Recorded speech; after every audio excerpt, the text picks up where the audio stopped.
नमस्कार दोस्तों, स्वागत है आप सभी का हमारे चैनल शेयर मार्केट में। बात करेंगे इंडिया की सबसे आइकॉनिक कार एम्बेसडर बनाने वाली हिंदुस्तान मोटर लिमिटेड के बारे में।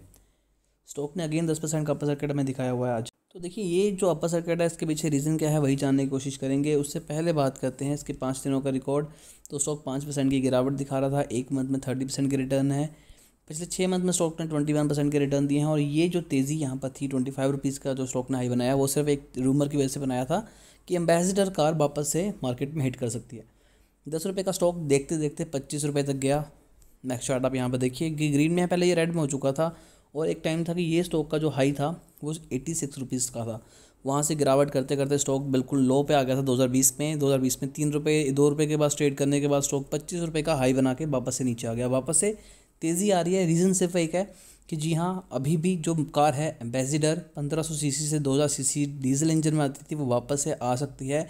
और वो शायद इलेक्ट्रिक व्हीकल में भी ये कंपनी लॉन्च कर सकती है। तो उसके चलते जो ये रूमर है, स्टॉक वापस से तेज़ी दिखा रहा है।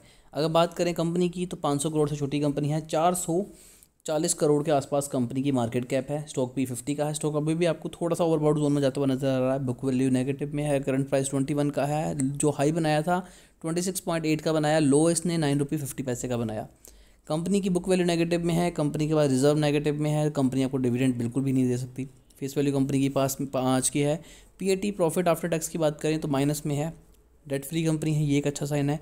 प्रमोटर 32% की होल्डिंग यहाँ पर रखने, कोई भी शेयर उनका प्लेज नहीं है और कोई भी चेंजेस यहाँ पर प्रमोटर होल्डिंग में नहीं आए। रिटर्न ऑन एसेट्स की बात करें 20% है, जो कि एक अच्छा साइन है। काफ़ी ज़्यादा अच्छे से ये मैनेज कर रही है। DI की बात करें तो DI ने यहाँ पर 3.14% की होल्डिंग बना के रखी है। FIS ने 0.02% की होल्डिंग बना के रखी है। जबकि ये कहा जा रहा था कि कंपनी की काफ़ी जल्दी ये चीज़ें लॉन्च करती हुई नजर आएंगी, लेकिन कंपनी की तरफ से ऑफिशियल अनाउंसमेंट अभी तक आनी बाकी है।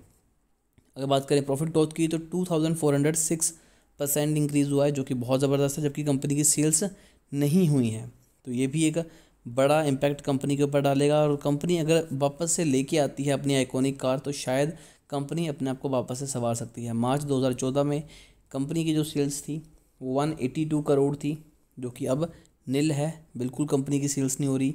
और जबकि कंपनी की एक्सपेंस की बात करें तो 6.63 करोड़ के निकल के आ रहे हैं। नेट प्रॉफिट की बात करें तो 18 करोड़ निकल के आ रहा है।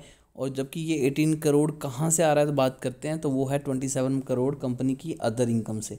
तो ये एक चीज़ जो है वो कंपनी को लॉन्ग टर्म में तंग कर सकती है, अगर आप यहाँ पर नोटिस करें तो। अगर बात करें कंपनी की कंपाउंड प्रॉफिट ग्रोथ की, तो वो 10 सालों का 7% है, 5 सालों में 19% है, 3 सालों में -40% के अराउंड है।